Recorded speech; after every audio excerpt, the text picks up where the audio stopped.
தஞ்சாவூர்லேருந்து 10 கிலோமீட்டர்ஸில் புன்னைநல்லூருங்கிற ஒரு கிராமத்தில் இருக்க ரொம்பவே சக்தி வாய்ந்த அம்மனை பற்றி தான் பார்க்க போகிறோம்.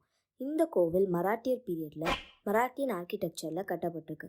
இந்த கோவிலில் இருக்க அம்மன் வெறும் மண்ணால் மட்டுமே இருக்கிறதால அம்மனுக்கு டெய்லி அபிஷேகம் நடக்காதுன்னு சொல்கிறாங்க. வெங்கோஜி மகாராஜா சமயபுரம் மாரியம்மன் கோவிலுக்கு போயிட்டு வந்து அன்னைக்கு நைட்டு அவர் கனவுல மாரியம்மன் வந்து புன்னைநல்லூரில் இருக்கிறதா சொல்லியிருக்காங்க. மறுநாள் ராஜா அங்கே போய் பார்த்தப்போ ஒரு புத்து இருந்திருக்கு.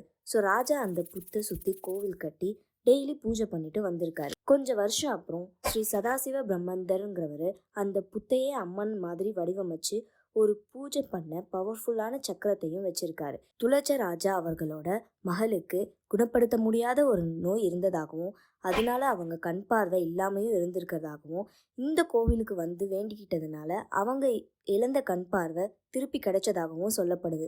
இந்த நிகழ்வுக்கு அப்புறம் அம்மனோட புகழ் ரொம்பவே பரவிருக்கு. 4 கால் பூஜைன்னு ஃப்ரைடே அண்ட் சண்டேல நடக்கும். அப்போ விசிட் பண்ணுறது இன்னுமே ஸ்பெஷலான விஷயம். இங்கே இருக்க லோக்கல் பீப்புள் 7 வாரம் 9 வாரங்கிற கணக்கில் கோவிலுக்கு கண்டினியூஸாக வந்து வேண்டிக்கிட்டா எல்லாமே நடக்கும்னு நம்புகிறாங்க. அது மட்டும் இல்லாமல் கை கால் மாதிரியே மண்ணில் தகடுலலாம் பண்ணி வச்சுருக்காங்க.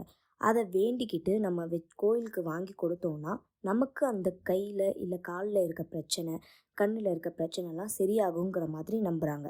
இந்த வீடியோ உங்களுக்கு பிடிச்சிருந்தா லைக் பண்ணுங்கள். மறக்காமல் மாரா விலாக்ஸை சப்ஸ்கிரைப் பண்ணிக்கோங்க.